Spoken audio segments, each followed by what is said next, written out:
buenas tardes a todos, a todas. Un gusto tenerlos por aquí. Quería comentarles muy rápidamente que tenemos, según las instrucciones, lleno el laboratorio, pero no está lleno, entonces vamos a permitir a algunas personas más ¿no?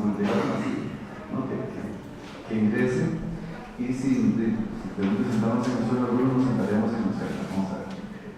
Primero, quería comentarles pues, que esta actividad está en el marco de una investigación que tiene que ver con la enseñanza de la bioética y que son insumos todos los que ofrezcan los expositores y los que ofrezcan las experiencias de ustedes, que sin duda son muy importantes para nosotros, pues son parte de lo que es una bioética como en construcción, que un poco nos permite a nosotros pensar que esto del consentimiento informado no es simplemente algo que está legalizado, no es simplemente una norma internacional, sino que es, si se quiere, un propósito, algo que buscamos, que esperamos, que soñamos en mejorar, ¿no?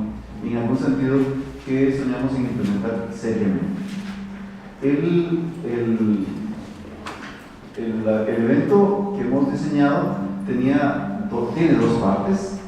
En una de estas íbamos a tener 3 expositores, pero un expositor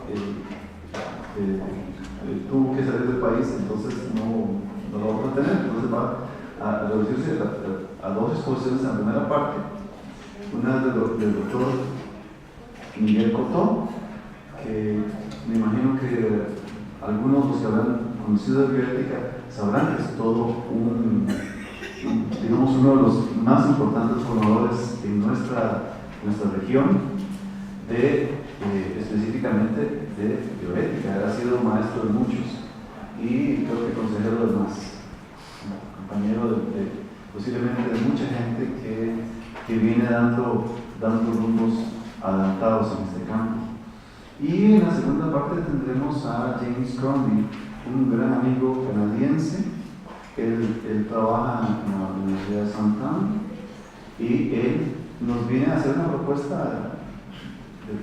digamos que diferente, ¿no?, de la que podemos nosotros suponer como muy nuestra, porque nos va a presentar un poco la perspectiva de qué pasa con consentimiento informado en Canadá y posiblemente un poco las experiencias un poco más al norte, vamos a decirlo así. Entonces esa es la primera parte. La segunda parte constituye una mesa redonda, una mesa cuadrangular, que está un poquito dividida del origen. Están aquí presentes un compañero del Consejo Nacional de Investigación de Salud. Yo soy miembro de ese consejo, yo soy Luis Falla, que me ha presentado. Él va a venir a exponer. Él es en el Consejo Nacional, es el representante de la comunidad y consideramos que era más oportuno que alguien de la comunidad viniera a hablar sobre esto, porque esto es precisamente lo que la gente firma y no solo lo que el investigador o el científico hace o establece. Y además estará con nosotros el presidente del Comité Ético-Científico de la UCR, que está también con nosotros, Vanessa Ramírez, y el doctor Fabián Madrigal Olea, que es bioeticista.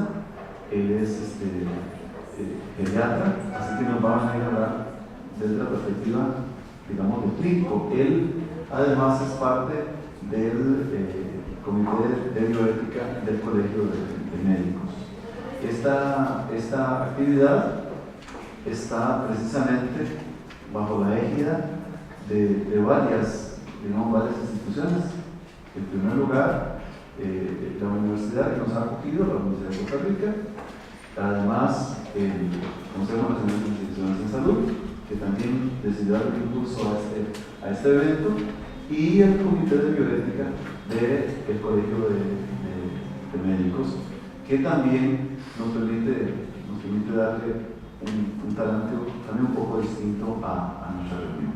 Entonces esa es, digamos, el panorama del día. Vamos a ser muy estrictos con el tiempo por varias razones, pero lo más importante es porque después de las 4:45 aquí es como difícil salir, y capaz de que llueva como ayer, ¿no? Entonces podemos salir nadando, es más emocionante, pero un poquito intenso, ¿no?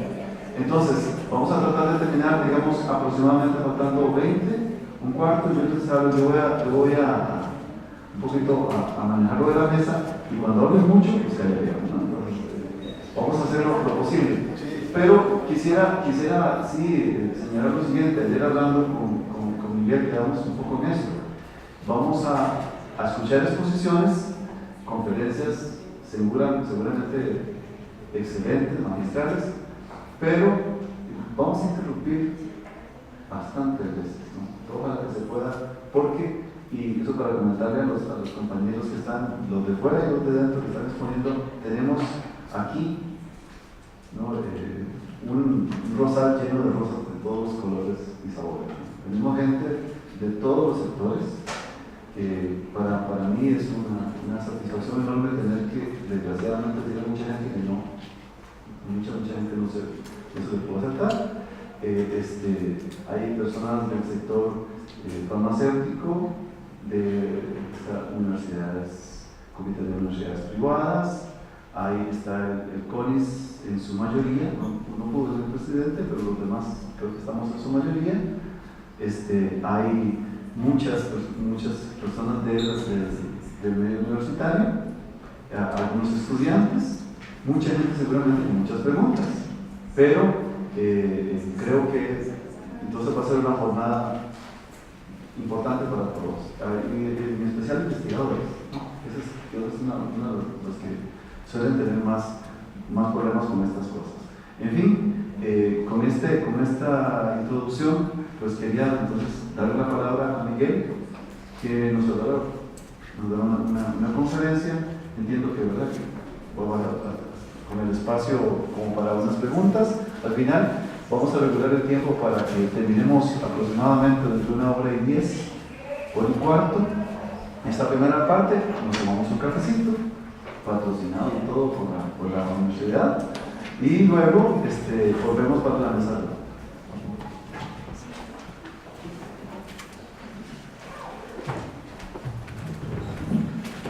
Buenas tardes, muchas gracias Luis por la introducción, una forma de introducción exagerada, todavía están a tiempo de irse, porque yo no hago bioética constructiva, yo hago bioética destructiva. O sea, tenemos 40 años de bioética y las cosas no van bien, así que hay que revisarlas, y eso es uno de los puntos principales que tengo la intención de abordar.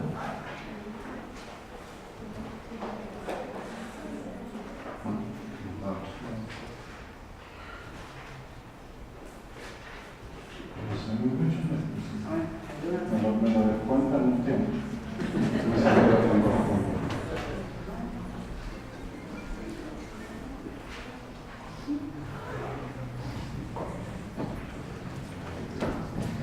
Bien, esto es simplemente para informarles, uno, de dónde provengo institucionalmente, y dos, que es una charla específicamente preparada para ustedes, y no es estas cosas itinerantes que me llevan de una parte a otra, muy consciente del lugar en que estoy y de la necesidad de comunicar con ustedes.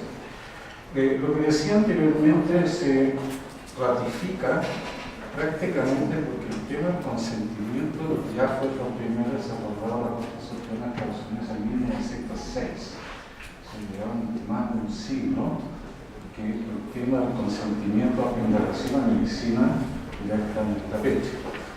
Y tenemos que en 1931, esto no es una ironía, es una tragedia, en Alemania, que 2 años después se iba a precipitar en una dictadura, tenía un reglamento de investigación en el cual uno de los puntos principales era el consentimiento voluntario de los posibles probandos.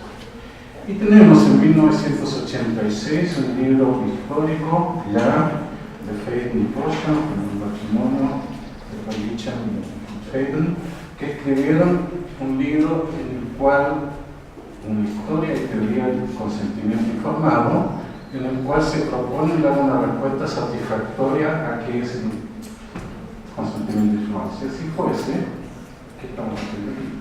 Si el 86 ya había una respuesta satisfactoria, y estamos casi a 30 años de eso, algo no camina. Y eso que no camina es lo que me preocupa.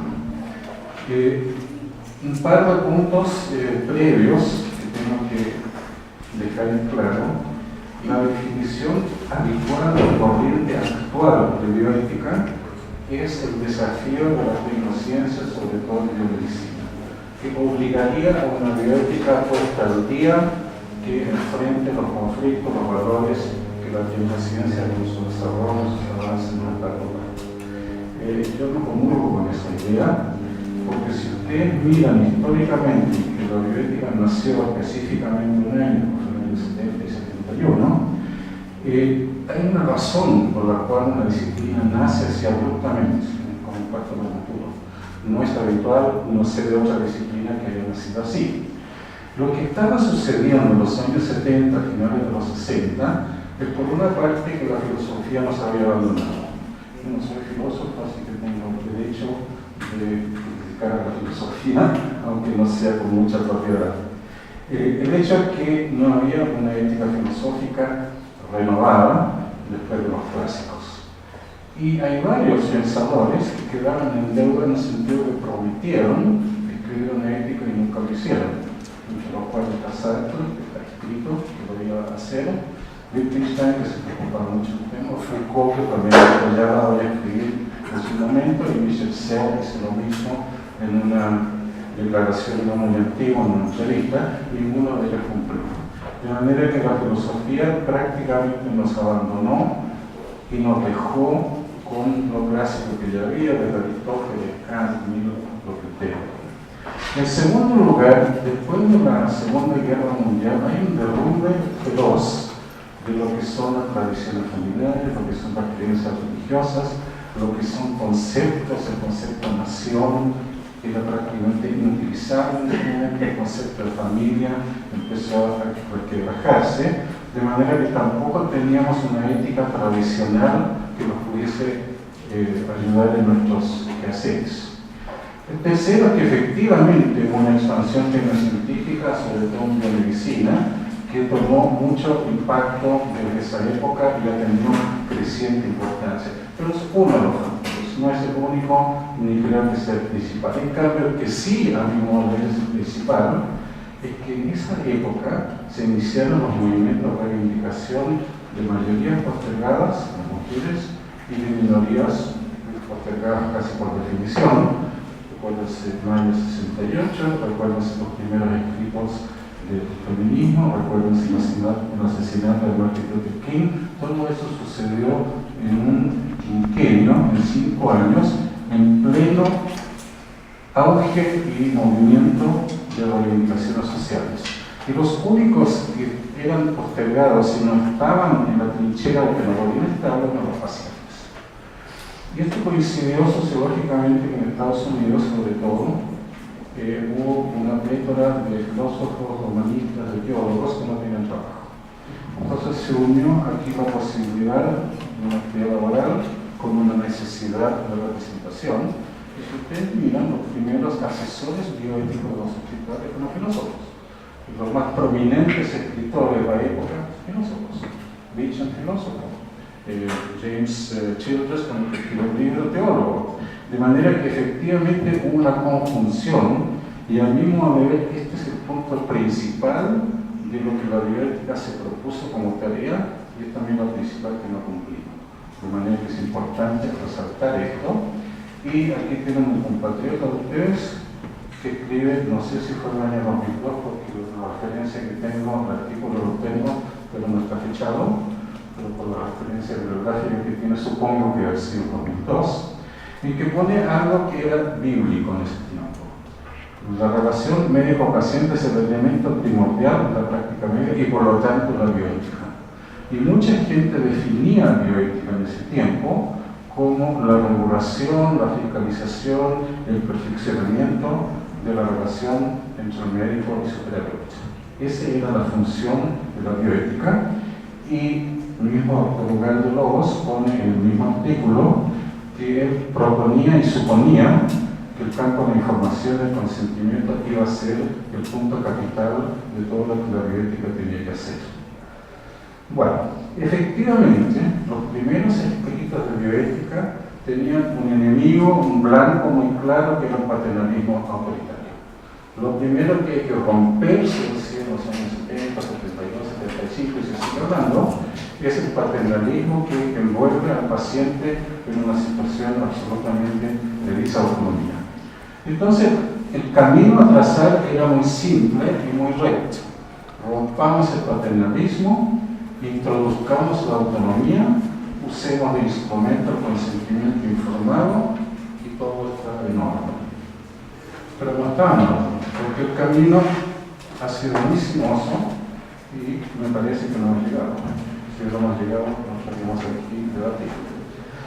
Un primer punto semántico. Siempre lo hemos conocido como consentimiento informado y eso lleva implícito ya el paternalismo.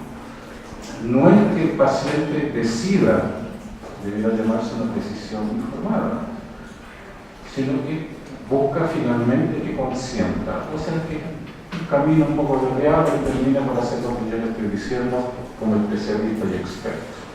En cambio, en la investigación sucede todo lo contrario. No es un problema de decisión, salvo el inicio o no inicio, la integración o no integración. Pero todo lo que sigue después ya no tiene consentimiento, no puede tenerlo.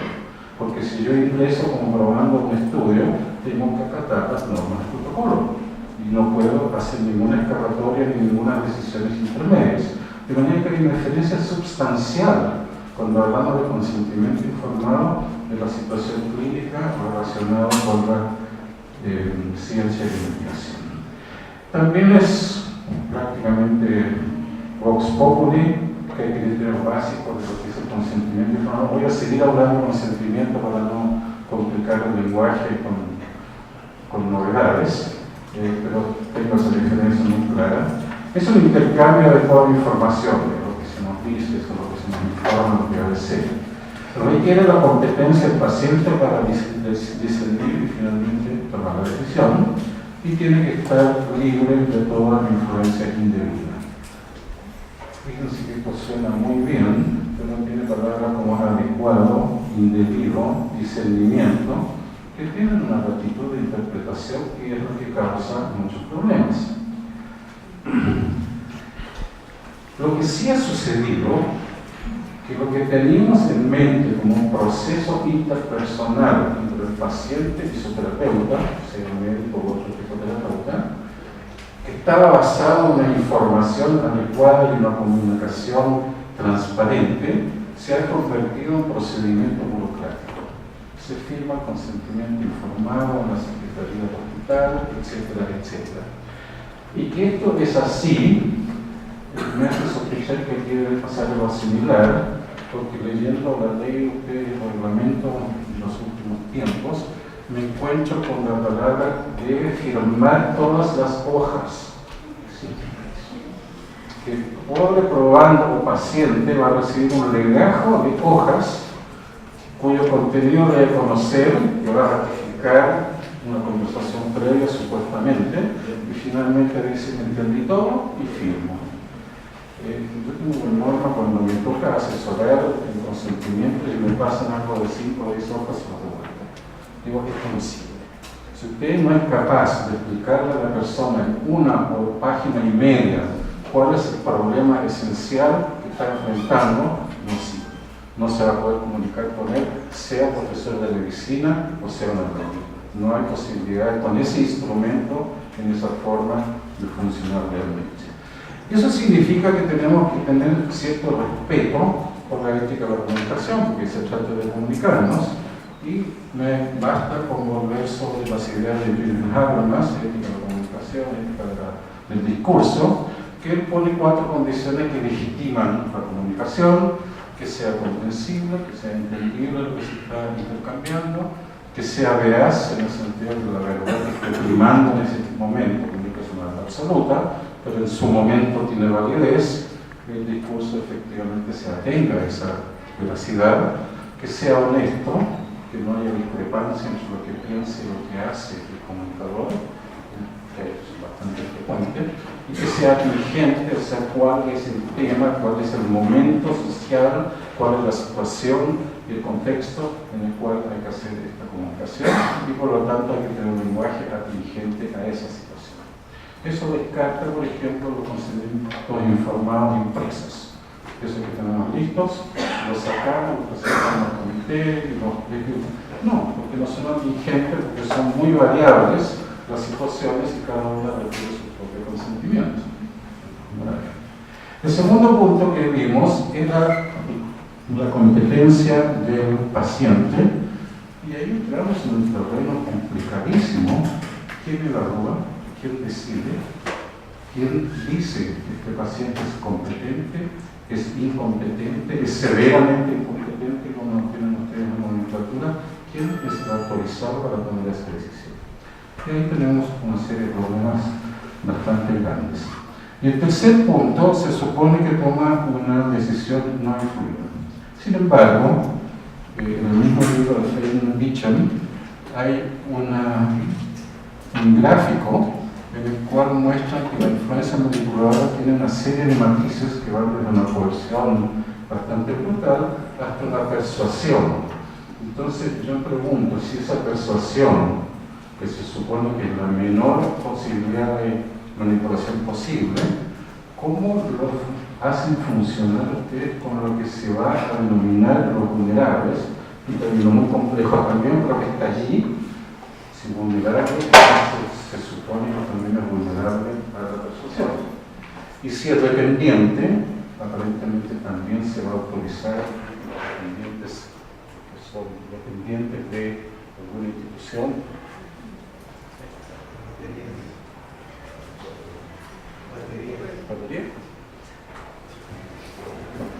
Trato de seguir, no tengo mucha voz.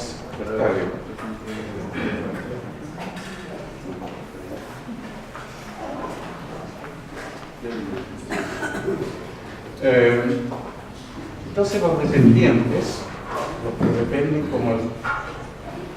que dependen como alumnos, como profesor investigador, los que están en una situación de prisión, supuestamente no debieran ingresar a estudios, pero se está haciendo la salvedad que sí. Entonces la pregunta es, ¿cuánta persuasión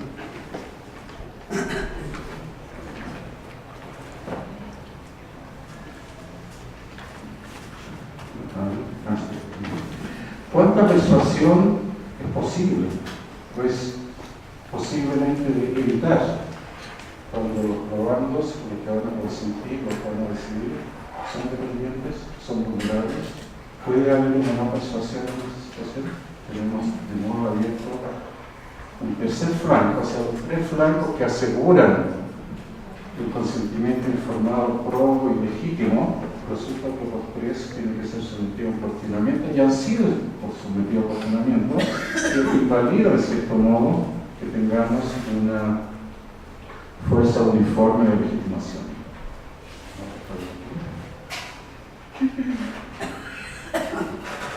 Entonces, lo que quiero plantear aquí en el primer punto, un poquito atípico, en la medida que hemos estado luchando a favor del consentimiento informado, hemos tenido un descenso de la confianza. Hay una relación inversa.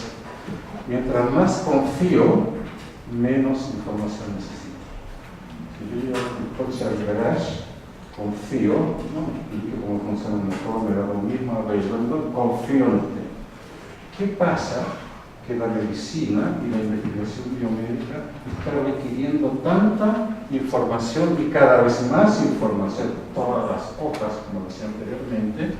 ¿Por qué? Porque el nivel de confianza ha bajado enormemente. Ahora, eso de que ha bajado no es tan así simple, porque contrariamente a que todos los que somos médicos, por lo menos creíamos, la medicina intrínsecamente es una profesión de confianza, no es así.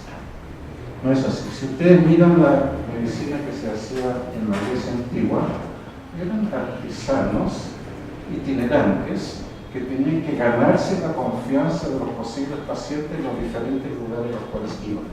no venían con ninguna garantía de excelencia ni de capacidad terapéutica. Incluso el juramento hipocrático, no hipocrático sino pitagórico, pero es un cuento aparte, el juramento era utilizado como una especie de afiche. Yo llego a un pueblo, nadie me conoce, yo muestro el juramento hipocrático, para decirme que yo tengo una legitimización porque yo sigo estas normativas. Y había que ganarse paciente por paciente porque había mucha competencia. Había competencia de muchas alternativas, incluyendo la alternativa de saber la bolita mucho más de lo que saber el supuesto médico. Y esto no cambió, porque en la Edad Media los médicos prácticamente no existían. Los que estudian medicina lo hacían por razones académicas, porque era interesante, y si llegaban a ejercían en la corte por los reyes, para Celso, tenían que echarlo de esa parte porque hacía tonterías. No había una constitución de una profesión médica realmente formada y ordenada. Y esto se sabe porque ¿dónde aparecieron los primeros códigos de ética médica? Final del siglo XVIII, comienzo del siglo XIX, todos en Inglaterra y Escocia.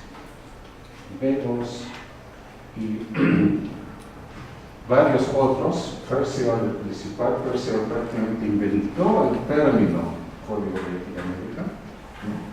¿Y qué estaban haciendo? Ellos estaban desesperados porque las medicinas hasta el siglo XVIII era un mercado de muy difícil obtención de pacientes, porque había una competencia feroz de los no médicos, diversas corrientes rurales, lo que ustedes quieran. Pero más grave aún, y eso es lo que más preocupó, sobre todo a Bellows, es que los médicos, para ganarse la confianza, no es que ejercieran una buena medicina, sino que tenían que mostrar un buen talante, aunque no lo tuviesen. Mostrar que ellos tenían un buen carácter, que eran preocupados a sus pacientes, aunque no lo fuesen, que ellos no trabajaban por el dinero, aunque ese era evidentemente su motivo. Entonces había una hipocresía que pretendía, que son palabras de Bellows de la época, que pretendía profesionalizar la medicina, porque ya era un problema. ¿Qué estamos profesionalizando? ¿Un hacer o un mostrar hipócrita de máscara? Entonces fue problemático y recién ahí empieza, y por eso si ustedes leen estos códigos, dice, mire, es bueno que el médico esté bien trajeado, es bueno que ande en carro, porque eso un médico en la pie no vende bien, ¿no? O sea, tiene que tener una presencia social, pero real, no hipócritamente armada. Y entonces recién la unión de confianza y profesión médica empieza a mediados del siglo XIX, cuando se establece la medicina como una profesión, sociológicamente definida como tal. Y entonces su reinado de confianza es muy corto, en el siglo XIX y la mitad del siglo XX, y ya la segunda mitad del siglo XX empieza la desconfianza, que ha sido sumamente acelerada, porque nosotros ya no estamos haciendo medicina, estamos haciendo biomedicina, estamos haciendo una medicina totalmente institucionalizada, descontextualizada de la persona, lo que nos gusta mucho de decir deshumanizada, porque es un pésimo término que es muy humano como operadores, pero sí es despersonalizada, no es un encuentro de personas. Entonces estamos de nuevo en una situación de alta desconfianza, cuya única respuesta es decir, bueno, entonces infórmame y denme más información y más y más y más. Con eso se genera un círculo vicioso, y esa es la razón por la cual todavía estamos discutiendo. Porque mientras aumenta la desconfianza, aumenta también la avidez por más información. Y la información sobrepasa la capacidad de conocimiento, incluso de la informática. Entonces sucede una cosa que es bastante dramática, que estamos sobreinformando, estamos sobreutilizando el consentimiento informado, que es un trabajo recientemente agradecido, en que dice exactamente lo mismo.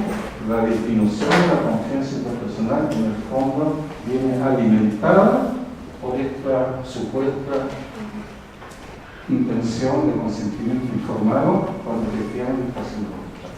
Mientras más me están diciendo, más desconfío que empiezan las dudas, empiezan las incertidumbres, la falta de conocimiento biológico que todo el proceso tiene, y finalmente llega lo que se llama cansancio y consentimiento. ¿Sabes qué más? Me cansé de que me expliquen si es que me explican. Bueno, entonces viene la reacción: ¿para qué voy a hacer una hora de consentimiento informado o una larga cosa? Y entonces burocratizamos el consentimiento, lo transformamos en una fase más de la historia, de la trayectoria del paciente. Es muy notorio cuando se hospitaliza a alguien, pero también pasa en la vida ambulatoria.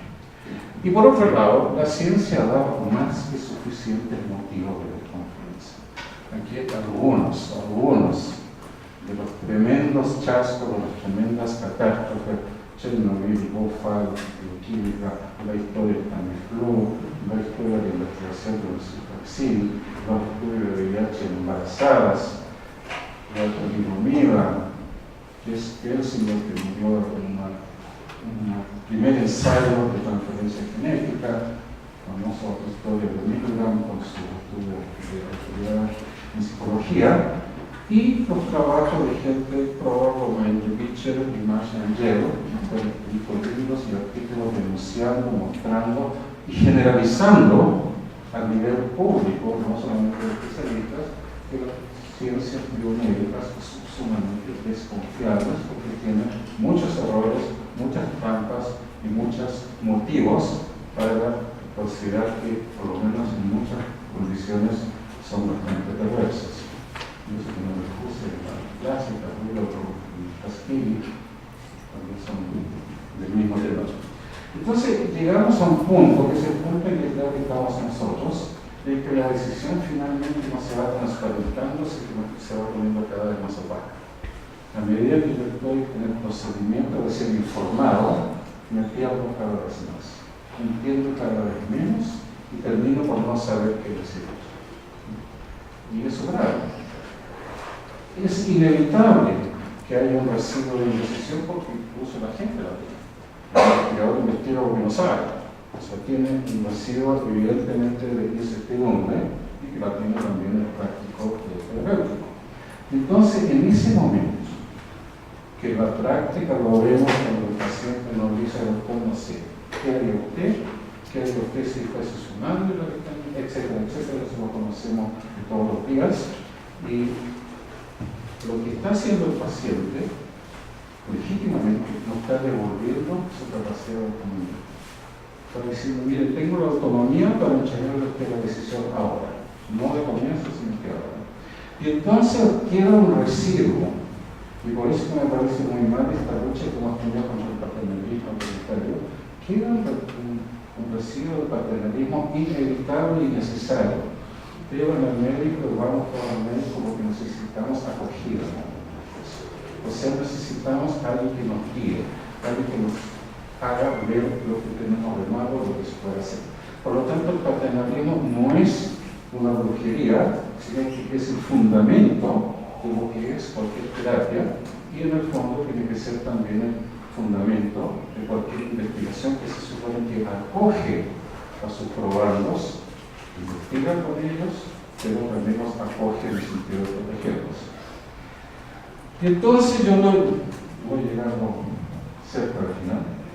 La bioética tiene que cambiar de rumbo, y eso es lo que yo decía con la destrucción de la bioética que teníamos. Tienen que entender que no hablamos de la autonomía. La autonomía se la marca Kant, distingue ahí lo más digno del ser humano, es una voluntad autónoma, que no tiene que ser heterónoma, eso es cuando digo que nosotros no tenemos autonomía o no, porque es un principio teórico. Lo que nosotros tenemos es mayor o menor capacidad de ejercer de tales situaciones en que tenemos mucha capacidad de ejercer, o sea, podemos influir en las decisiones, o tenemos poca. Y en países como los nuestros, Costa Rica, Chile, como muy llamarlo, el ejercicio de la autonomía está muy desigualmente repartido. Las personas que tienen menos educación y menos posibilidad de modificar su estilo de vida no tienen un ejercicio de autonomía muy marcado, y que va creciendo a medida que tenemos más, pero nunca lo tenemos en forma absoluta. Desde mí, que nos dice autonomía sí, pero voy a por la autonomía del prójimo, hasta el hecho que estamos inmersos en situaciones sociales, familiares, profesionales, etc., que nos demarcan exactamente que nuestro ejercicio de autonomía tiene límites. De manera que no insistamos tanto en autonomía o en los principios, etcétera, etcétera. Esto tiene que quedar en el papel. Veamos en el contexto social y real las posibilidades de ejercer autonomía en determinadas situaciones y en determinados casos. En segundo lugar, no sigamos insistiendo en limpiar el consentimiento informado. Evidentemente que hay que hacerlo. Está muy mal llevado y tiene que ser mejor llevado, pero no es el punto clave de la relación que tiene que haber entre agentes y probandos, agentes afectados, agentes y pacientes. Nuestro énfasis en mi propuesta es que busquemos un nuevo camino, que es cómo se puede regenerar la confianza suficiente para que la insistencia en el consentimiento y en la autonomía no sea tan necesaria. Que la confianza sea suficiente para que una información pertinente, breve, concreta y que da opción a elegir dentro de lo que es posible, esté avalada por una confianza en el que informa y en el que ejecuta. Porque también el informante tiene que ser la confianza. Entonces, movámonos no con esta carrito de batalla, muera el paternalismo terrible, no. El paternalismo es parte de nuestra vida. Nosotros, todo que haya tenido que ver con hijos, nietos, sobrinos, amigos, etc., saben que hay una porción de paternalismo en el que tiene más fuerza con el que no tiene suficiente fuerza, y por lo tanto el paternalismo protector, o el débil, como lo llaman los americanos, sería aquel que rellena los espacios de incapacidad de tomar decisiones. Un niño de 5 años tiene espacios en que no puede decidir. Alguien tiene que ayudar a decidir y ese es un paternalismo protector perfectamente necesario y biológico. Entonces, si nuestra tarea básica debiera ser recuperar la confianza, y lo único que les puedo adelantar es esta noción del italiano Gambetta, que la publicó en el año 2000, que dice hay que confiar en la confianza. Hay que partir confiando que la confianza es algo necesario y hay que desconfiar de la desconfianza. No podemos seguir haciendo, mire, yo hago el principio de porfinomio, a mí no me gustan los médicos, yo no voy al médico, etcétera, etcétera. Así lo que estamos haciendo es celebrar la desconfianza. No es eso. Tenemos que tratar de desarmarla porque necesitamos lo contrario de la confianza. Es un proceso complicado, pero tenemos que hacer hincapié en eso. Y hay un último pensamiento. Las fuentes habituales que tenemos, y el libro de Luis Torres, que está en la misma línea, o la bibliografía que tiene, hay pensadores que no estamos usando en bioética, no los conocemos, que hacen exactamente esto. Desmenuzar y estudiar qué es esto de la relación de unos y otros. Está Levinas, está Ricoeur, está Alex Honnold, que es un alemán que ha revivido el pensamiento de Hegel en términos del reconocimiento del otro. Está nuestro chileno Humberto Maturana, que tiene una frase que es muy textual pero muy parecida, que es reconocer y respetar la legitimidad del otro en cuanto a otro. Ese es el fundamento de cualquier interacción personal. Después de esto, ustedes pueden construir lo que quieran, pero si no tenemos esto, todo lo que hablamos de consentimiento y de autonomía pierde todo valor. Pero que lo hemos sido vestimos de nuestra lectura.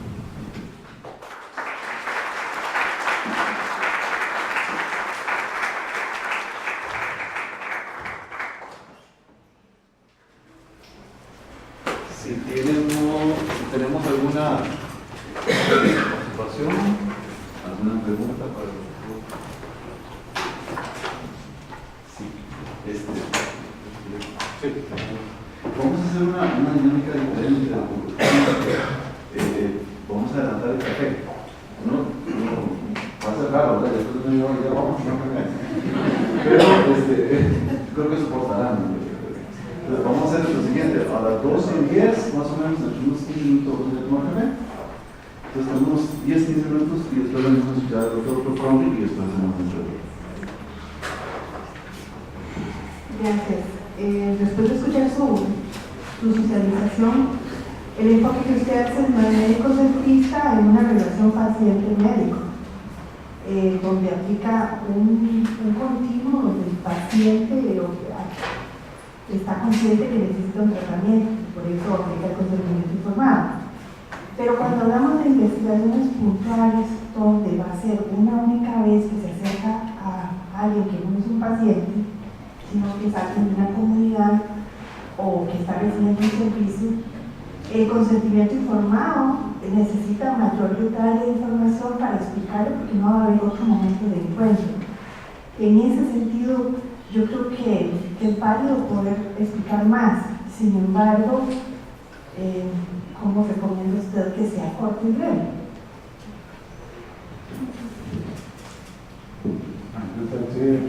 No me parece bien, está hablando de agentes y afectados. El caso del paciente médico es un caso, el del investigador es otro caso. Son agentes que tienen la capacidad o la necesidad o el deber de influir sobre otros. Y esa influencia tiene que ser lo más abierta, transparente y democrática posible. Da lo mismo en qué contexto sea. Ahora, cuando yo hablo del consentimiento breve me refiero a un documento final. Lo que insisto es que el documento final es solamente un documento final. Es el término de un procedimiento que no es solamente un procedimiento, es un proceso de intercambio de información, en este caso con la comunidad, con los representantes de la comunidad. Es genérico. Es genérico que yo tengo que tener un contacto personal desde donde voy a actuar con el que va a ser afectado por mi acción y que tiene que consentir en ella. Y eso culmina con un documento que no puede tener mayor complejidad porque se supone que ya está todo discutido, todo especificado y todo acordado. Y esto es una rúbrica final. Si esa rúbrica final usted lo convierte en un tremendo documento, pierde todo su sentido. Entonces, insisto que lo básico de un intercambio de uno con el otro, como está terminando, es decir, de la información y la comunicación tiene que ser a nivel personal, ¿no? Y finalmente terminará con un documento. El documento no es lo principal ni lo primero. Y ese, siendo el final, mientras más breve, más concreto, mejor.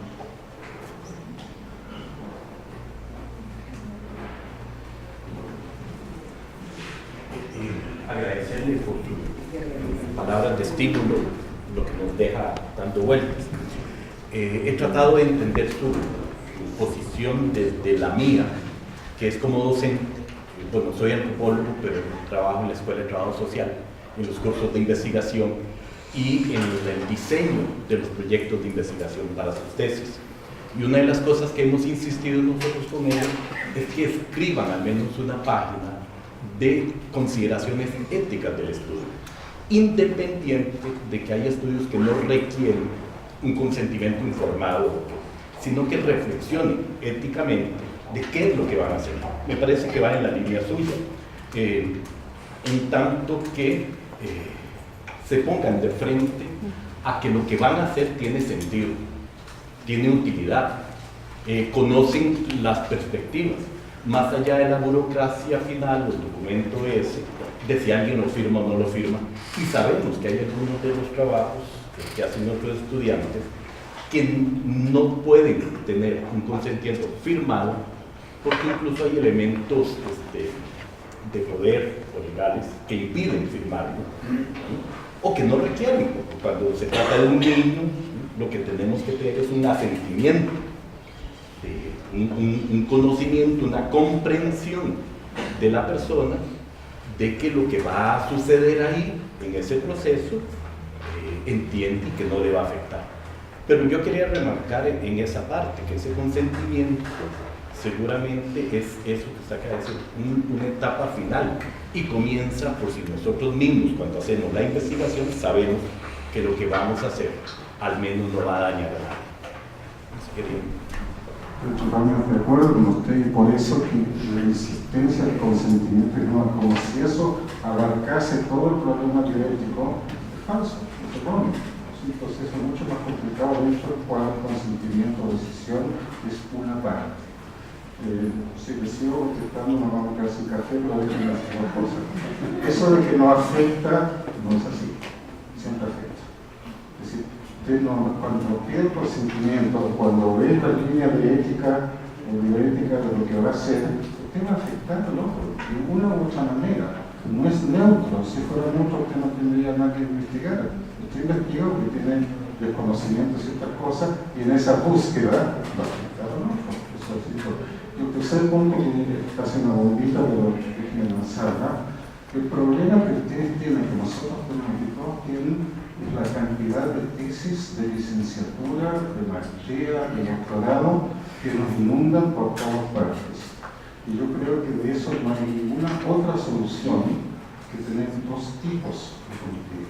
Un comité para las investigaciones y un comité que tiene una labor docente para aprobar tesis y que tiene que funcionar independientemente, porque si no vamos a estar inundados. En Chile lo tenemos, si no termina el semestre hay 30, 40 alumnos o alumnas que tienen que presentar su tesis, pasamos por un comité que es incapaz de absorber esto en términos de tiempo, y que habría tenemos que tener dos caminos igualmente legítimos, igualmente acreditados, pero con diferentes finalidades.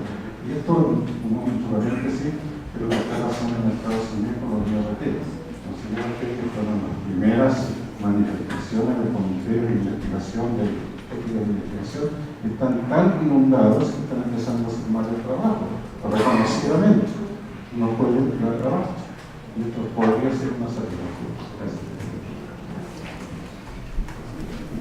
Gracias. Dos cosas. Bueno, uno, es verdad que se ha burocratizado tanto el consentimiento informado que hoy día los jueces saben claramente que es así, y digamos que si falta el documento es un aspecto grave en la prueba, pero el hecho de que esté presente no significa mayor cosa para el juez. Él siempre va a indagar si efectivamente se dio la información o no. Pero y de la exposición suya me parece razonable el tema de que el paternalismo está presente, de que es difícil lograr una autonomía plena de quien toma la decisión, pero me parece que al final la propuesta es volver al paternalismo, y de alguna manera eso, no sé, no me parece que sea la alternativa, sobre todo porque los caminos que se transitan hoy llevan más bien a la burocratización, a la mayor desconfianza, etc. Entonces ahí lo que quisiera es tal vez que me desarrolle un poquito más cómo lograr esas relaciones de confianza, porque insisto que todo apunta a una despersonalización, a igual burocratización y desde luego a una pérdida mayor de la confianza y un asentamiento de ese círculo vicioso. El hecho, digamos, que le entendí, volver un poco a la personalización del servicio y de la atención, en este caso de la información, pero otra vez chocamos con que esa no es por donde camina la cosa. Entonces quisiera tal vez un desarrollo, porque insisto que de alguna manera volver al paternalismo no me parece la alternativa, salvo, claro, como que me dé una receta de cómo lograr fortalecer esa confianza. Me parece que me expresé muy mal, porque me pareció dejar claro, o quiero dejar claro, que no es lo mismo paternalismo que paternalismo. Usted, si va a recibir un servicio, usted necesita una cierta confianza de que esa persona va a tomar decisiones por usted o por usted. Eso que llamamos paternalismo, como llama David, los Dworkin, lo llamamos paternalismo protector. Es decir, hay una parte en la cual, justamente por acudir a un experto, usted tiene que tener confianza y la certeza de que ese experto lo va a proteger y no lo va a destruir. Eso significa, la palabra paternalismo, claro que saca anticuerpos, pero estoy haciendo una diferencia fundamental que yo veo. El segundo punto que Pierre Wunsch menciona es lo que nos pasa con muchas frecuencia. Nos dice que las cosas son así, sí que son así. La bioética no es sociología, no es simplemente descripción de lo que hay, sino que es la denuncia de que lo que hay no está bien y la propuesta de que se cambie. Si vamos a una bioética empírica, como hacen algunos que te dicen, mira, las cosas no van bien, las cosas se están localizando la ganancia, etc. Eso es así. Pero justamente la tarea de la bioética, en vista de eso, es de alguna manera tomar un nuevo rumbo. Ahora, la tercera parte no se la puedo contestar porque yo no sé de recetas.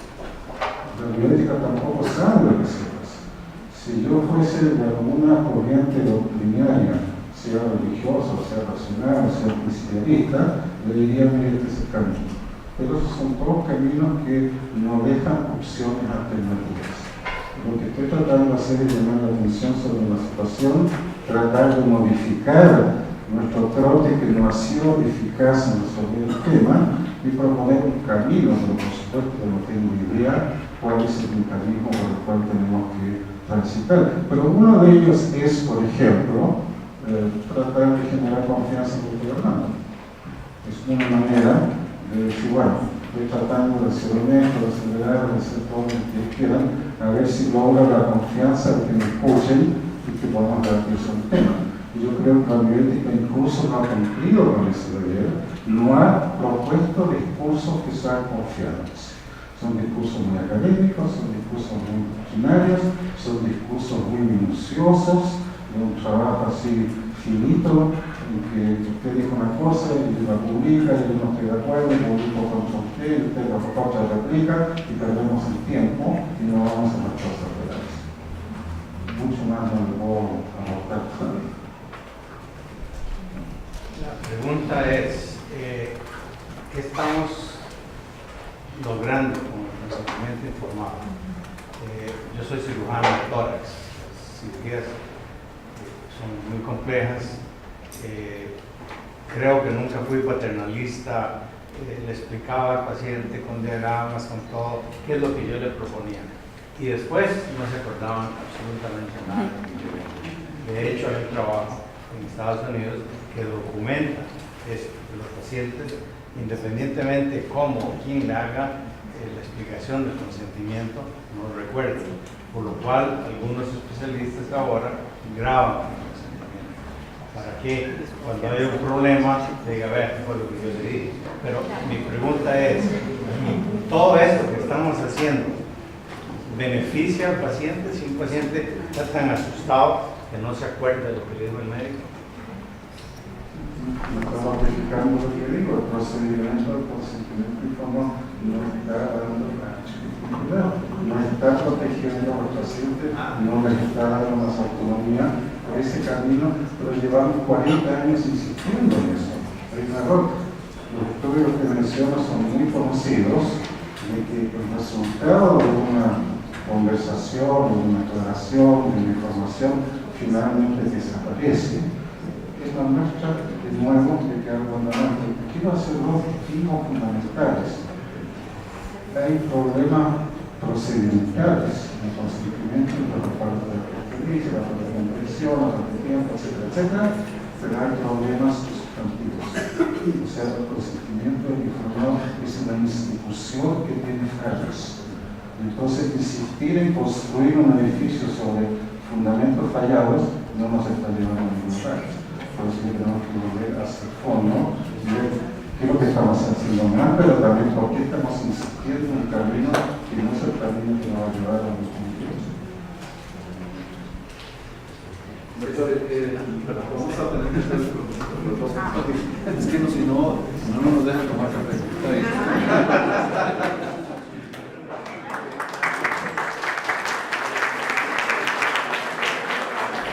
bien. Y también de tres concepciones ideas sobre el consentimiento informado. En el año 1900 un bioeticista canadiense, anche Henry Kruger podía aún escribir que se aplicaban en Canadá y Reino Unido y Estados Unidos 3 criterios distintos en lo que constituye un acto de consentimiento libre e informado. Ejecutar una intervención quirúrgica o administrar cualquier tipo de tratamiento médico sin el libre consentimiento del paciente, excepto en circunstancias precisas de peligro grave que corre un paciente inconsciente o en circunstancias precisas de peligro grave para la salud pública, puede considerarse desde el punto de vista jurídico como una agresión con lesiones o un acto de negligencia culpable y del punto de vista ético como un incumplimiento del deber de respeto a la autonomía del individuo. Para que el acto de consentimiento pueda considerarse como un acto de consentimiento libre, debe ser un consentimiento informado. Es decir, que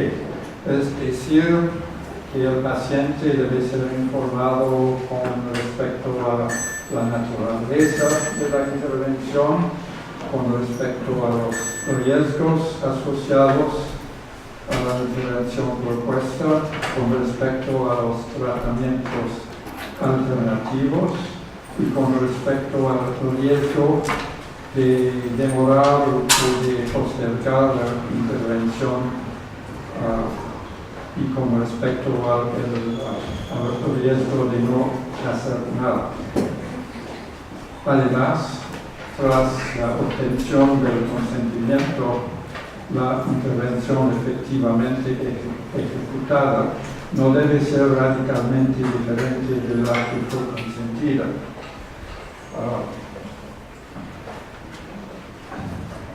Si se trata de tratar de una infección, uno no quiere ser esterilizado. Hasta aquí todo parece sencillo y evidente.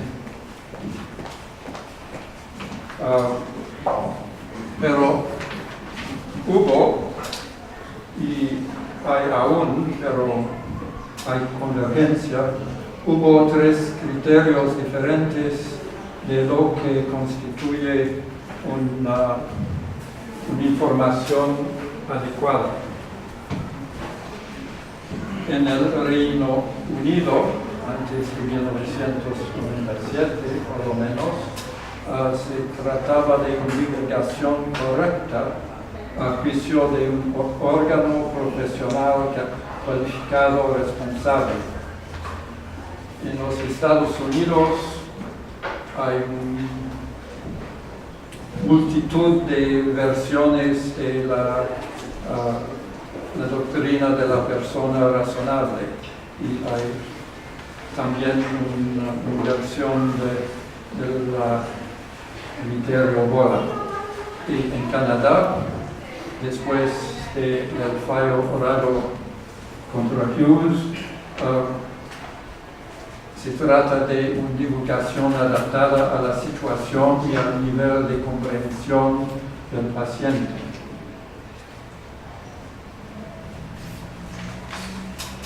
Hablamos un poco del Reino Unido.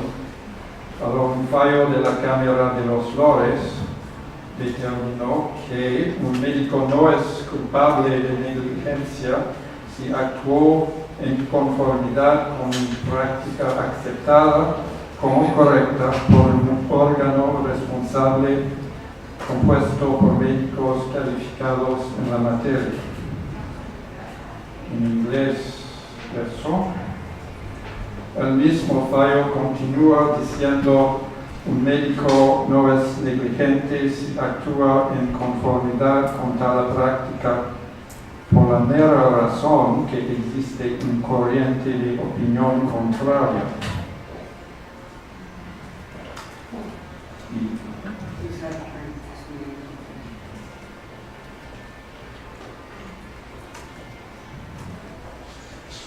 En los Estados Unidos, en la misma época, se aplicaba aún en numerosos estados individuales un professional standard semejante al Bolam Test del Reino Unido. Algunos autores llaman eso el Community Standard.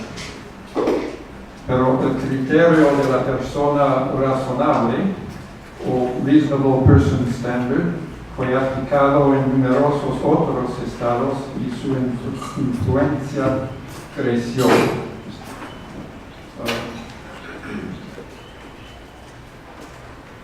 Cada vez que se aplica el criterio de la persona razonable, cambia la situación para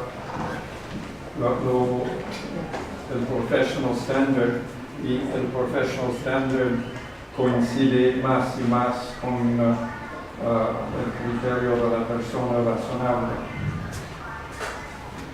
La noción de persona razonable es un concepto emergente del common law de los países de lengua inglesa. En el contexto particular del consentimiento informado, se trata de determinar la que una persona razonable necesitaría para dar su consentimiento. El primero mensaje de la doctrina de la persona razonable fue determinar la responsabilidad civil de un agente que haría debido saber algo.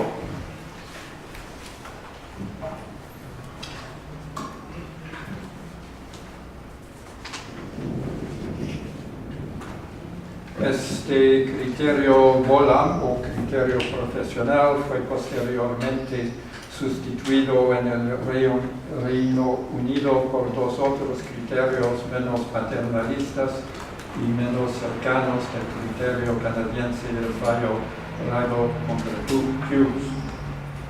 Pero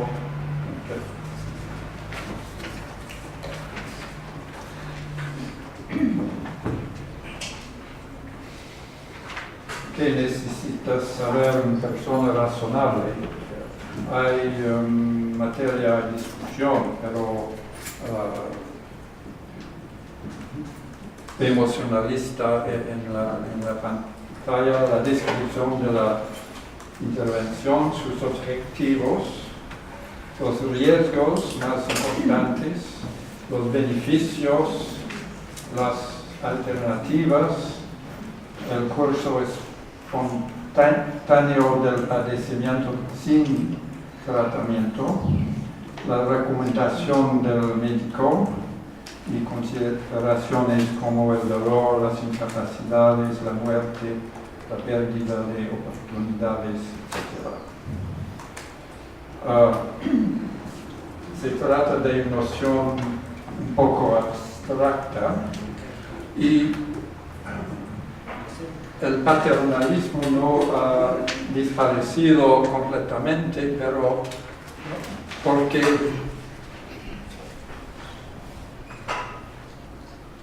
porque debe decidirse quién es razonable y si el paciente es razonable y si lo que quiere es razonable.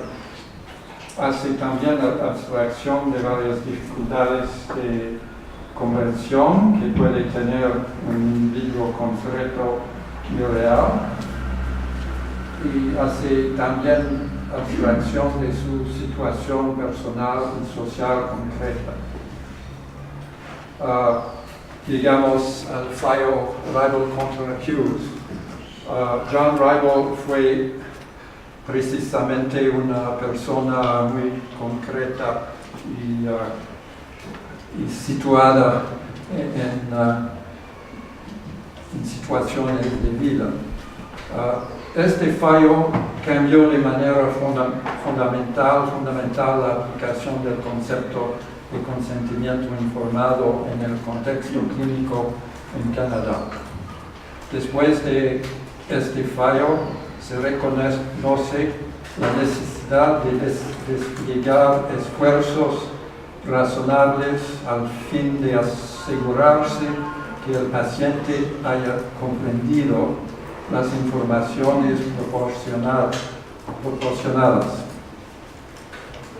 Y se sabe ahora que obtener la firma de un formulario de consentimiento no es suficiente. Ahora, ¿qué pasó? Con el consejo de su cirujano, el Dr. Robert Hughes, el señor John Rival se sometió a una endarterectomía con el fin de desbloquear una arteria para reducir el riesgo de accidente cerebrovascular. Durante, un poco después de la intervención, Rival sufrió precisamente una masiva derrame cerebral que le dejó paralizado del lado derecho y impotente. Rival demandó una indemnización ante un tribunal de primera instancia, pretextando que su consentimiento no fue un consentimiento informado. El médico Hughes fue acusado de negligencia y de agresión con lesiones. Rival declaró que si hubiera sabido que el riesgo de la propia intervención fuese grande, habría demorado 1 año o 2 antes de someterse a ella.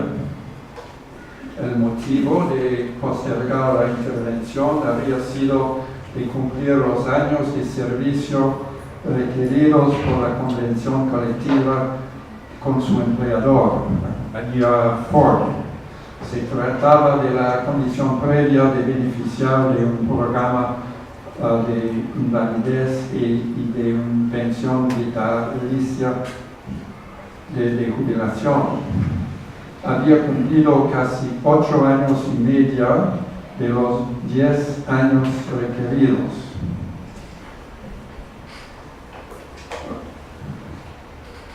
Rival declaró además que hubiera preferido una vida breve sin incapacidad a una vida más longa como deseado. El juez de primera instancia le dio la razón a Rival otorgando una indemnización global de $225,000 canadienses. Se puede decir que es poco, somos en 1970. Un coche costó unos $3,000. Declaró que el tribunal declaró que el Dr. Hughes fue culpable de negligencia y de agresión con lesiones. Hughes apeló esta decisión. El Tribunal de Apelación de la provincia de Ontario ordenó un nuevo proceso que no tuvo jamás lugar. Con el acuerdo de los abogados de ambas partes, el recurso fue sometido directamente a la Corte Suprema del Canadá. Por la cuestión de negligencia y de ausencia de consentimiento válido, la Corte Suprema le dio la razón a Rival, pero se descartó la acusación de agresión. Las razones fueron un poco complicadas. Por la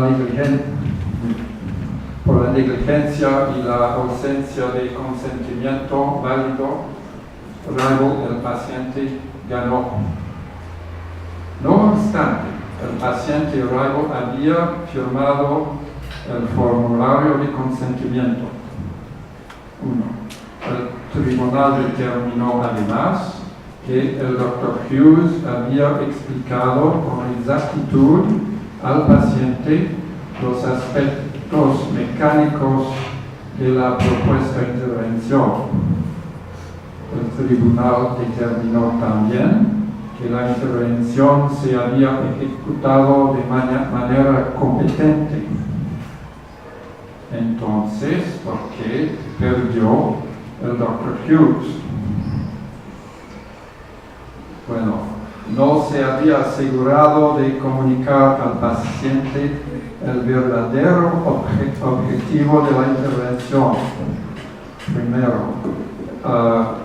el juez creyó que el señor Raibo quedó con el malentendido que fue para aliviar sus dolores de cabeza y su hipertensión y para permitirle trabajar eficazmente en su empleo.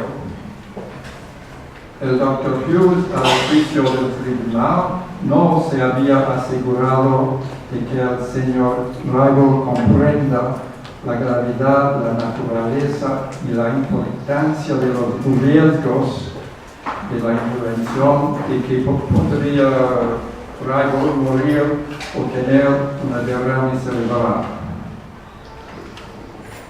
El Dr. Hughes, en los testimonios,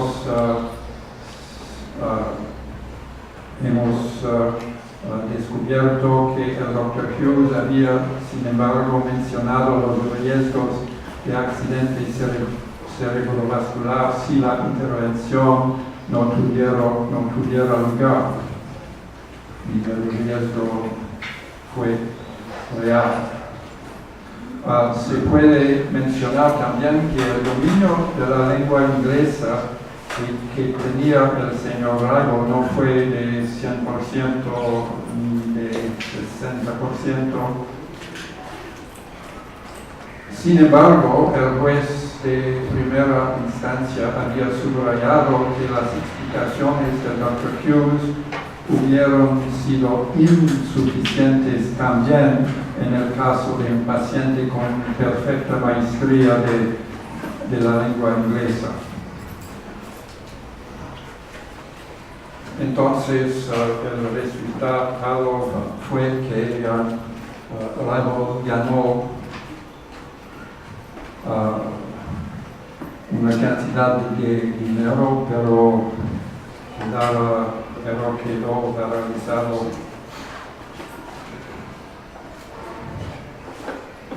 Resultado también, las prácticas y los códigos de deontología se han modificado.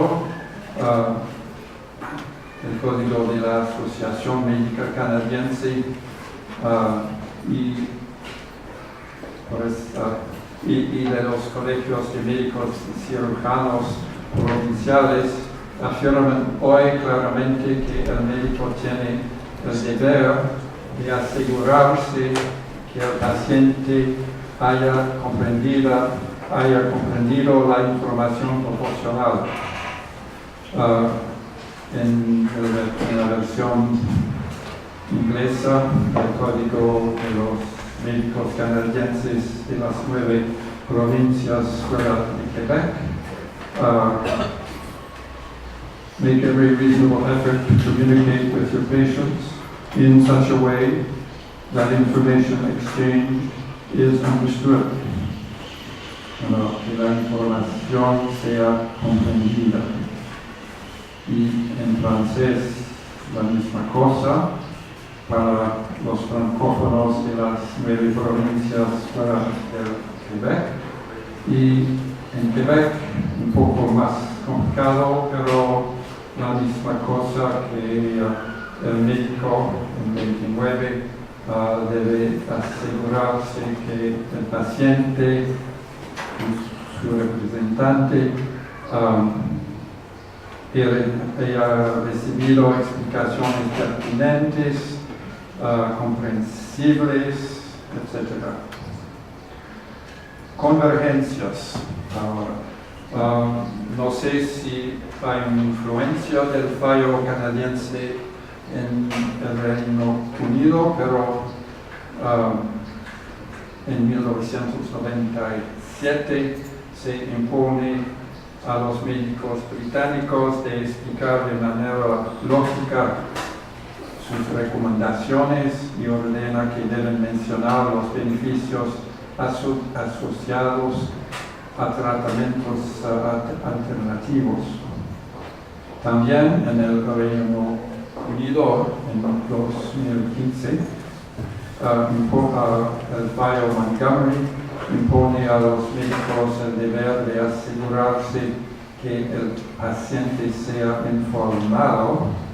No sé si es obligatorio que el paciente comprenda de los riesgos materiales asociados al tratamiento recomendado y asociados a las alternativas. Estoy un poco menos informado del desarrollo de la situación en los Estados Unidos, donde hay unos 50 estados individuales, casi independientes, pero se observa una evolución de la doctrina de la persona razonable que tenga en cuenta la situación particular de cada individuo y de sus capacidades de comprensión. Una persona razonable quiere que la información que se le proporciona sea comprensible y adaptada a su situación.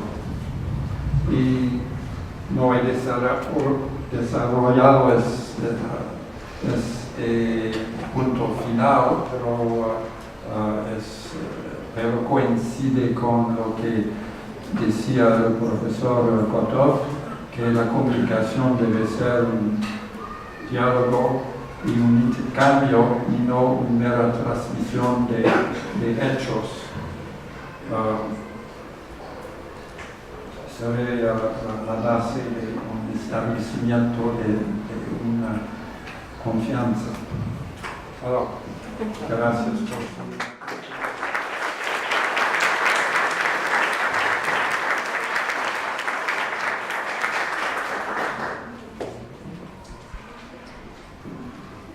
¿Alguna pregunta, observación?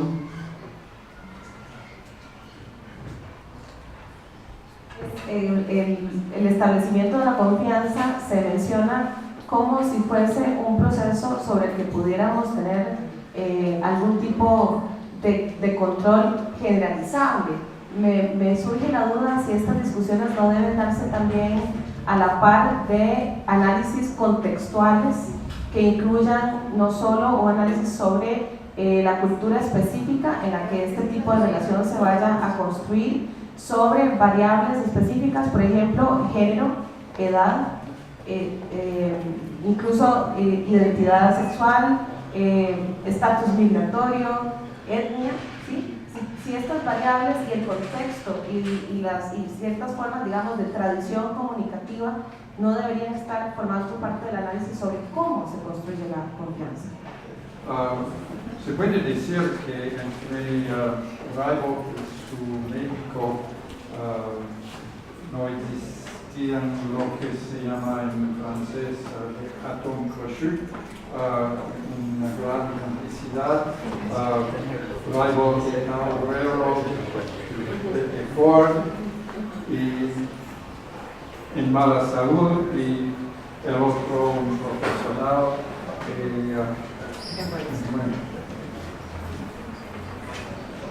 Un otro aspecto de la pregunta, sería muy bueno trabajar hacia una más grande confianza de una relación más personal y dialogada, pero el corriente dominante es en el sentido contrario. Pero podemos servirnos del consentimiento informado para tratar de irnos en la buena dirección.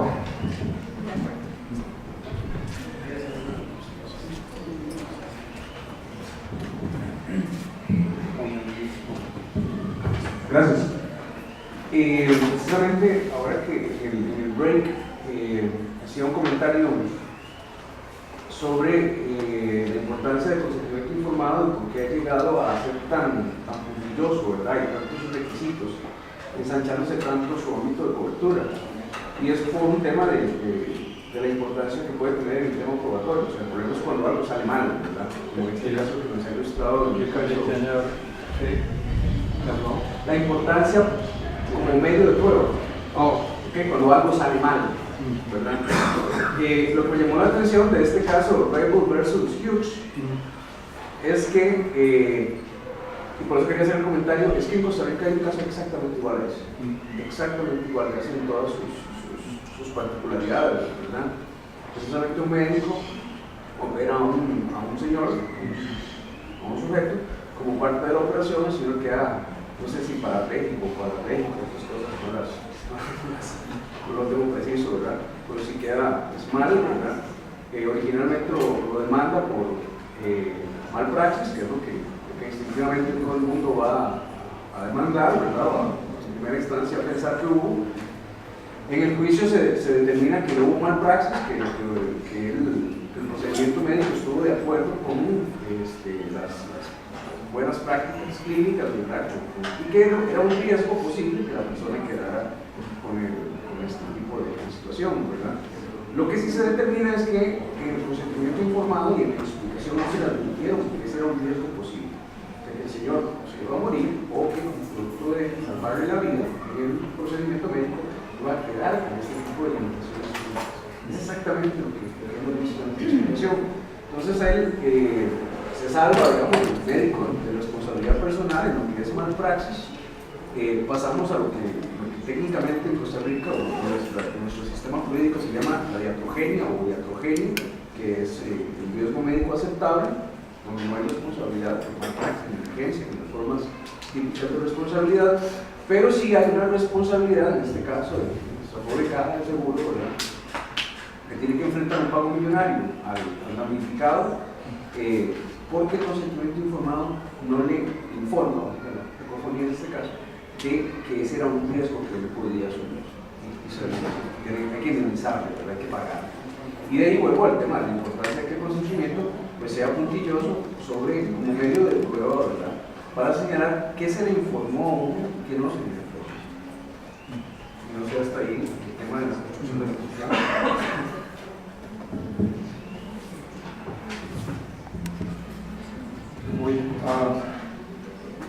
Por la cuestión de las pruebas es un poco difícil por la razón que las entrevistas entre médico y paciente son privadas. El médico debe inscribir notas, pero entonces se trata de testimonios de memoria de algunas personas, etc.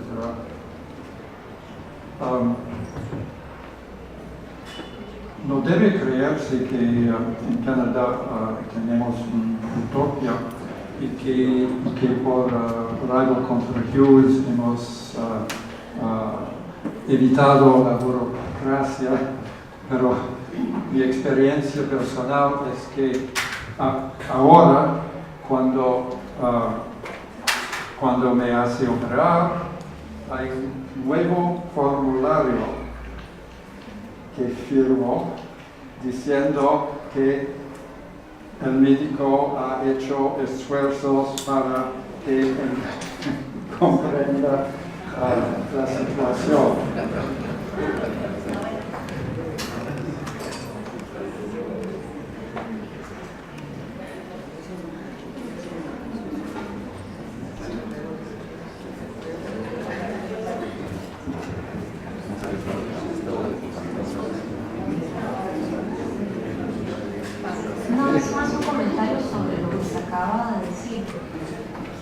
siento que lo que falta muchas veces es el consentimiento per se, sí lleva a uno, o sea, tiene una serie de requisitos, que sea el lenguaje para el paciente, que sea personalizado, o sea, que sea personalizado.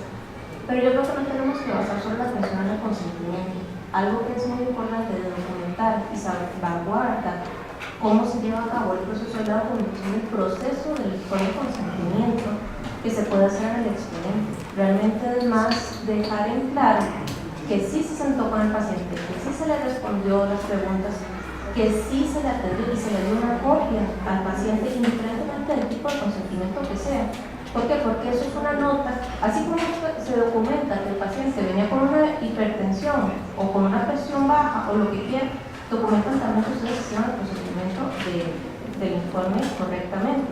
Pienso que muchas veces nos centramos en el informe de consentimiento y olvidamos documentar el proceso realmente que se hizo. Y eso muchas veces salvaguarda cómo se lleva el proceso y cómo el médico lo deja.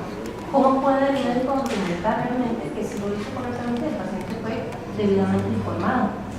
Es un comentario.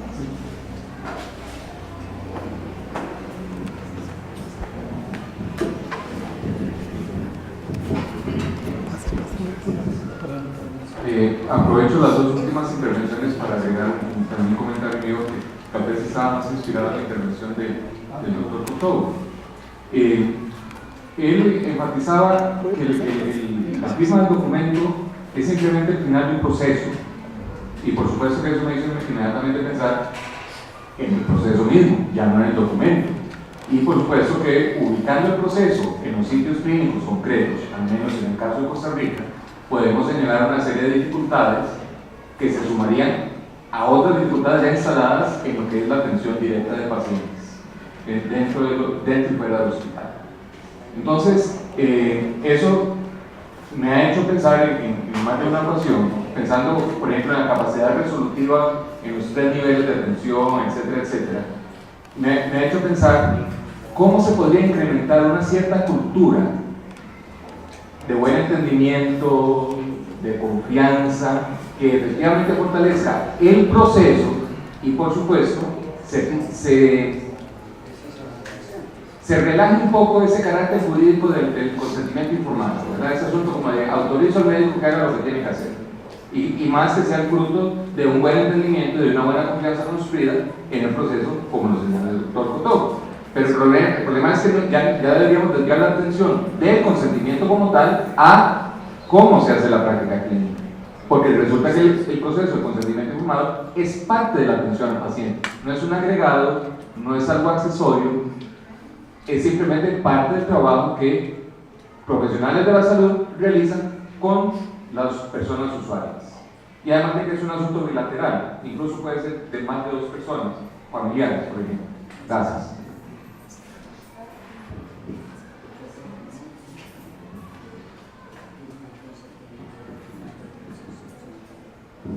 Muchas gracias. Es solamente un comentario con respecto a algo que definitivamente venimos a decantar, y es en la noción de competencia para decidir sobre algo. Incluso cuando observamos nuestra legislación sobre quién es competente para decidir sobre algo, siempre nos va a remitir esa competencia al médico otra vez, o al campo de la medicina. Es el psiquiatra el que va a determinar si alguien es competente o no. Ahora el doctor Miguel Cotobo algo lo mencionó en el sentido de verlo más como un asunto de niveles de competencia, y no tanto muchas veces se remite a la psicopatología, si esa persona está deprimida, si tiene problemas de memoria o no, sí es competencia o no está competente, sino tal vez aportar algún otro tipo de instrumentos desde la psicología o la psiquiatría para abordar un poco mejor las nociones de competencia. Muchas gracias.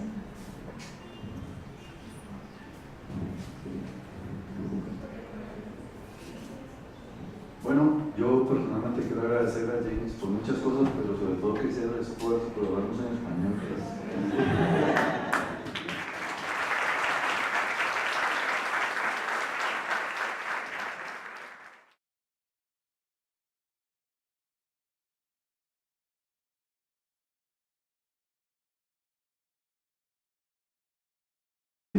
creo que entonces va a ser una jornada importante para todos, y en especial investigadores, ¿no? Ese es uno de los que suelen tener más problemas con estas cosas. En fin, con esta introducción, pues quería entonces darle la palabra a Miguel, que nos dará una conferencia. Entiendo que, ¿verdad?, que con el espacio como para unas preguntas. Al final vamos a regular el tiempo para que terminemos aproximadamente dentro de 1h10 o 1:15.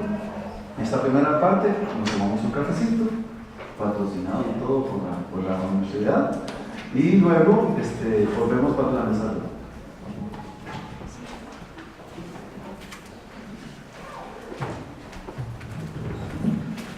Buenas tardes, muchas gracias Luis por la introducción, una forma de introducción exagerada. Todavía están a tiempo de irse, porque yo no hago bioética constructiva, yo hago bioética destructiva. O sea, tenemos 40 años de bioética y las cosas no van bien, así que hay que revisarlas, y eso es uno de los puntos principales que tengo la intención de abordar.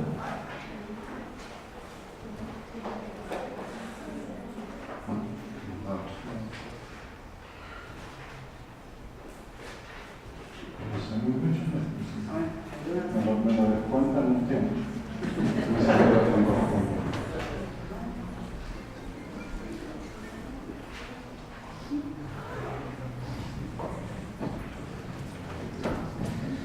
El panorama del día, vamos a ser muy estrictos con el tiempo por varias razones, pero lo más importante es porque después de las 4:45 aquí es como difícil salir, y es capaz de que llueve como ayer, entonces podemos salir nadando. Es más emocionante, pero un poquito intenso, ¿no?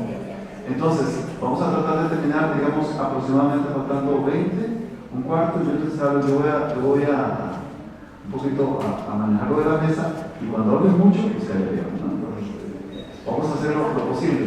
Pero quisiera sí señalar lo siguiente. Ayer hablando con Miguel, quedamos un poco en esto.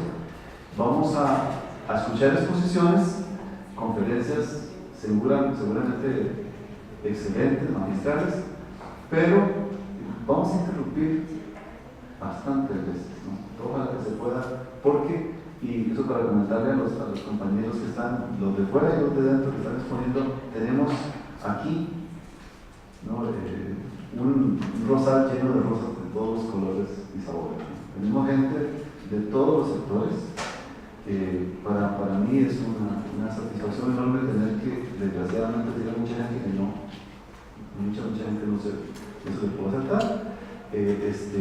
Hay personas del sector farmacéutico, de universidades, comités de universidades privadas. Ahí está el CONIS en su mayoría, no pudo ser presidente, pero los demás creo que estamos en su mayoría. Hay muchas personas del medio universitario, algunos estudiantes, mucha gente seguramente con muchas preguntas, pero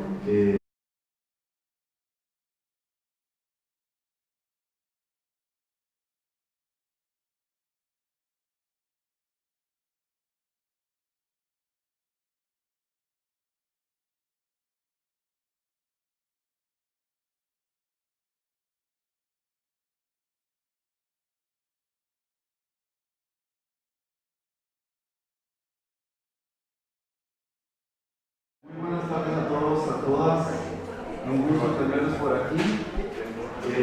Quería comentarles muy rápidamente que tenemos, según las instrucciones, lleno el auditorio, pero no está lleno, entonces vamos a permitir a algunas personas más comentarios, ¿no?, que ingresen, y si tenemos que sentarnos en el suelo, algunos nos sentaremos en el suelo. Vamos a ver. Primero, quería comentarles pues que esta actividad está en el marco de una investigación que tiene que ver con la enseñanza de la bioética, y que son insumos todos los que ofrezcan los expositores y los que ofrezcan las experiencias de ustedes, que sin duda son muy importantes para nosotros, pues son parte de lo que es una bioética como en construcción, que un poco nos permite a nosotros pensar que esto del consentimiento informado no es simplemente algo que está legalizado, no es simplemente una norma internacional, sino que es, si se quiere, un propósito, algo que buscamos, que esperamos, que soñamos en mejorar, ¿no? Y en algún sentido que soñamos en implementar seriamente. Un compañero del Consejo Nacional de Investigación de Salud, yo soy miembro de ese consejo, yo soy Luis Falla, que me presentado. Él va a venir a exponer, él es en el Consejo Nacional, es el representante de la comunidad y consideramos que era más oportuno que alguien de la comunidad viniera a hablar sobre esto, porque esto es precisamente lo que la gente firma y no solo lo que el investigador o el científico hace o establece.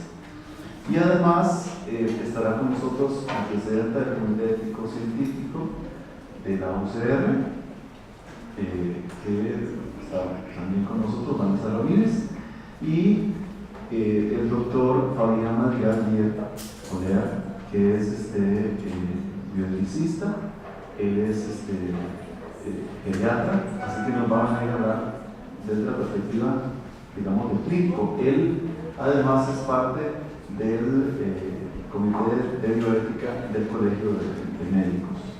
Esta actividad está precisamente bajo la égida de varias instituciones. En primer lugar, la universidad que nos ha acogido, la Universidad de Costa Rica, además el Consejo Nacional de Investigaciones en Salud, que también decidió dar impulso a este evento, y el Comité de Bioética del Colegio de Médicos, que también nos permite darle un talento también un poco distinto a nuestra reunión. Entonces esa es, digamos, el evento que hemos diseñado tiene dos partes. En una de estas íbamos a tener 3 expositores, pero un expositor tuvo que salir del país, entonces no lo vamos a tener, entonces va a reducirse a 2 exposiciones en la primera parte. Una del doctor Miguel Cotó, que me imagino que algunos de los que habrán conocido de bioética sabrán que es todo digamos, uno de los más importantes formadores en nuestra región específicamente de bioética. Él ha sido maestro de muchos y creo que consejero de más, compañero posiblemente de mucha gente que viene dando rumbos adelantados en este campo. Y en la segunda parte tendremos a James Crombie, un gran amigo canadiense. Él trabaja en la Universidad de St. Anne y él nos viene a hacer una propuesta, digamos que diferente, ¿no?, de la que podemos nosotros suponer como muy nuestra, porque nos va a presentar un poco la perspectiva de qué pasa con consentimiento informado en Canadá y posiblemente un poco las experiencias un poco más al norte, vamos a decirlo así. Entonces esa sería la primera parte. La segunda parte constituye una mesa redonda, una mesa cuadrangular, que está un poquito dividida del origen. Están aquí presentes